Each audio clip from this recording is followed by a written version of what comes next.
Hey everybody, Ben here from the Bonehead podcast, and welcome to the monthly meta. Every month we get together and we have a look at two things in Blood Bowl. We have a look at what's legal and what's lethal. So we delve into what's available now for you to play with, team-wise, rules-wise. So if you're just starting out, if you're going to be joining a league, if you're going to be going to tournaments, what's available and what are you likely to see, and more importantly I guess, where to get it from. And then we look at what's lethal. So when we kind of delve into competitive Blood Bowl play, this will be a constructed and resurrection tournament format. We look at which teams are doing well and why. First up, what's legal? So we are still in format 2020 12A, which basically means Blood Bowl 2020 Spike 12. That's right, Games Workshop haven't released anything for Blood Bowl for a couple of months now. We're getting some pitches and some dice, but from a rules and game progression point of view, we've got nothing. So if you're just jumping into Blood Bowl, or if you're keeping on top of what's going on, you will need the 2020 rulebook. Great book, loads of teams in there. There are 2 Spike magazines available at the moment. Now, Spike 12 came out most recently. With the exception of a couple of like ball rules and surplus things, there's nothing in there you don't already have in the Blood Bowl 2020 rulebook. There is a bunch of cool like background and things like that, so I do like the spikes for that.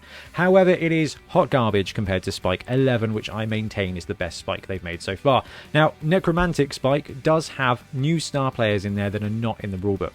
Wilhelm Chaney, the werewolf guy, Frankenstein, the golem star player, and Bryce the Slice Cambuel, which is the basically the undead chainsaw player. Those are all only in Spike 11. So if you're looking to play an undead team, or I think Frankenstein can play for old world teams, so humans and things like that, you will need to pick up those rules. However, it's got a load of cool fluff, and it's got a load of creative rules in there as well, including like necromantic inducements and things. Recommend Spike 11. Spike 12, just got a couple of ball rules in there. Now, we've also got the Teams of Legend PDF from Games Workshop. Those are the Teams of Legend. So those are the teams that Games Workshop have had before, but haven't got round to re-releasing. Amazons, High Elves, Vampires, Norse, Tomb Kings, and Chaos Dwarves all feature in that rulebook. Then you've got Acorn, which is a star player squirrel. Now, with the Tree Man plastic kit, there is a little squirrel, and that squirrel is apparently an absolute cornate frenzy beast. If you pick up White Dwarf 458, you will be able to have the star player rules for him. Now, watch out for Acorn. There are a lot of tournaments that don't allow him because they don't view him as legal, but quite frankly, he's about as legal as the Amazon team, and people would get pretty upset if we didn't use that.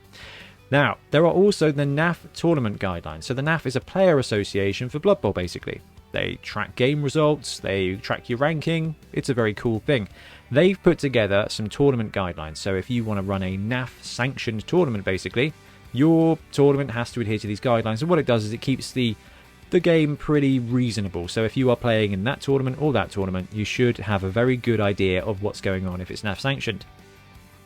Including 2 additional teams that used to be in the old edition that aren't produced in the Teams of Legend PDF, which are the Slann team, or Kislev if you play Blood Bowl 2, basically leap everywhere, very bouncy people, and then you've got the Khorne team, or the Demons of Khorne team, which are from Blood Bowl 1, the Cyanide video game, and that is just an absolute house of frenzy. So Frogs and Frenzy will be in the NAF tournament guidelines. Then we've got the May FAQ and errata, which goes through a couple of things, definitely worth reading.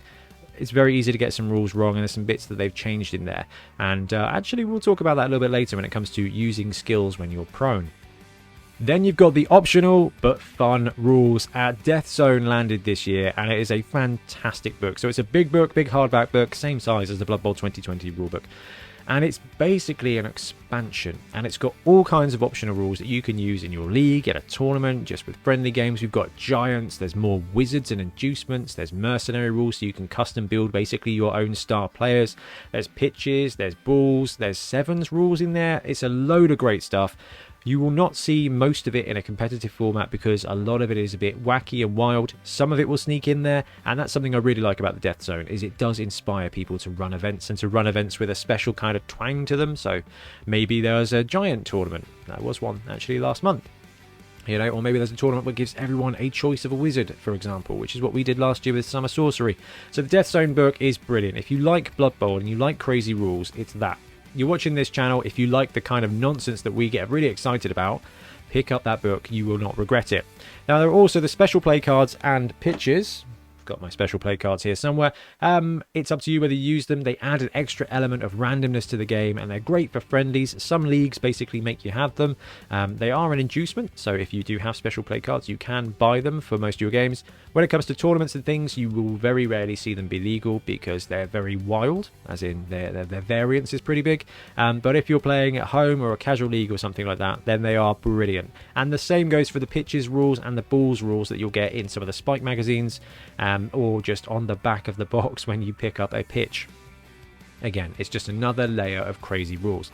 Now, we did get something else for Blood Bowl in a White Dwarf last month before, which are the referee rules. So they're available in White Dwarf 466.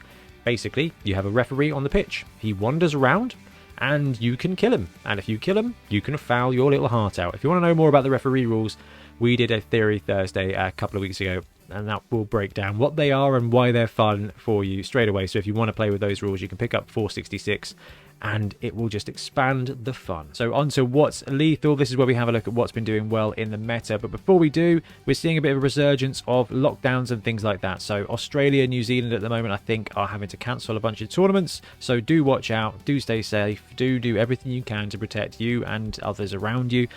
We want to go to as many tournaments as possible, and the best way to get there is to make sure that everybody's as safe as we can make them. Now, this is a very cool one. So we've got some stats to go through, and we've got something special here. So you guys would probably have seen, if you listen to the podcast or anything like that, but when there was an event a few weeks ago called Blood Bowl, which I couldn't go to because we had Inappropriate Lewis's wedding. You would have met him on the channel a couple of times. Vampires went 9-0 between a 3-game 7 series and 2-day 11s event. 9-0. Now, there was a couple of things in there that happened. So there was one player that managed to set up 13 players, which led to them having, I think, Morg and Griff potentially sent off, which is definitely going to be a handicap. But in this event, Vampires went 6-0 versus 11s. And there was two massive takeaways from that. And we can all learn a thing from this. First of all, Pro is every bit as good as we thought. So if you want to know the numbers and some advice on Pro, go look at our Theory Thursday on Pro, because it breaks down the advantage of it. Now, I think it's a fantastic skill, but it does feel second best to a load of other things. Unless you are vampires. So vampires themselves, movement 6, strength 4, edge 2+. They have everything. But they have animal savagery, which means if they want to do something that isn't punch someone, they have to roll a 4+. Now, failing that 4+ and on a 3+, now with Pro being able to re-roll it, it boosts up your success rate significantly. So it just allows you to help. It just allows you to keep active, basically. And every now and again, if you fail a roll, you've got a 3+ to just absolutely hoon it through anyway, which is a really, really big advantage when you're strength 4 and you're already 2-die blocking everybody, and when you're dodging on a 3+, it just helps keep you in the game. But I think the biggest takeaway here is about the rules interaction with Hypnotic Gaze. Hypnotic Gaze, when it works, will take away an opponent player's tackle zone. So if you are prone, if you are boneheaded, if you have been hypno-gazed, you will not have a tackle zone. And because of the way a lot of the skills in the game are worded, if you do not have a tackle zone, you do not have some of your skills active. And that's everything. Block, dodge, there are a load of skills that work like this. So not only is Hypno-Gaze excellent at attacking the corner of a cage, for example, it is pretty good for attacking the corner of a cage, but also it is really useful for taking out opponents with massive skill advantages. So switching off Griff, switching off Hackflem, and then being able to splat them. Basically, Hypno-Gaze kind of gives you tackle whenever you want it against a dodge opponent, if you can pull it off. So watch out for tackle zones. If you are boneheading, if you are being hypno-gazed, if you are prone, please double check the rules interactions for your skills, because you may find that your blodger not so blodgy anymore when he gets hypno-gazed. So definitely one to watch out for. And you know what? This really just demonstrates how junior we are in this format. Okay, tournaments have been going on. We've had this edition for almost a year now, but we are still exploring the meta. We all know about Hackflem, we talked about it last month, and we are going to have a look at the Blood Bowl 2020 tournament results in a minute to kind of get a gauge of where the teams are, and Hackflem is definitely dominating. But when somebody can rock up with a vampire team that everybody had written off and can absolutely smash it over weekend, It means there's still great stuff out there to be found. And if the team that was basically deemed the worst of the non-stunty teams can perform brilliantly and give you a really unique and different playstyle and a different way to play, then we are looking at a rule set here with basically 29 great reasons to play Blood Bowl. And if you want more, so, you know, we look at one every Sunday, the unofficial teams that are out there. But 24 reasons to play Blood Bowl, 29 teams that are just ready to go, that all have their unique strengths and weaknesses. And that is an incredibly good format. Now, what we are going to do is have a quick look at some stats to kind of cover a bit more about the format. Okay, so what we do have are some stats from NAF tournaments. So last episode we said, hey, let's grab some help putting some statistics together. We started that. We had a load of brilliant volunteers, so thank you very much if you got in contact offering help. During that, however, if you guys have been involved in Blood Bowl over the last 10 years, you will probably heard of a gentleman called Mike Davies. Now, Mike Davies was president for the NAF, but is also a statistician that makes me look like a rock-wielding troglodyte. It's impressive. So what Mike has been working on, he's just shared this in the Blood Bowl community the last couple of days, he's putting together all the stats from the NAF tournaments. Now, it doesn't quite do what we're looking to do, so we will still carry on with our project. And then next month, basically, what it will do is it will give us a month-by-month breakdown of which stunty teams are doing the best, which teams are doing the best. And then what we'd like to do is have a month-by-month ranking, basically. So all the teams put points towards ultimately winning, so we can track basically the overall performance. But what we do have are the NAF stats here from all the tournaments that have been played using the Blood Bowl 2020 rule set. Now, Mike is also working on trying to find a way to split those tournaments down by type. So if you go to a tournament, there are really 3 different variations right now. There's open, okay, which is this is how much gold. Maybe you have skills, maybe you don't, but you've got star players. There's another one that says no star players, and there's a medium one that says Highlander. And those are the 3 different types. Highlander basically meaning if I take Hackflem and you take Hackflem and we play, nobody gets Hackflem, which can be a massive impact on your team. Imagine that you're playing a halfling team with both Griff and Morg, and your opponent is playing a team with Morg and Griff. Everybody loses their star players, and at that point you're just playing a 600 TV halfling team against each other.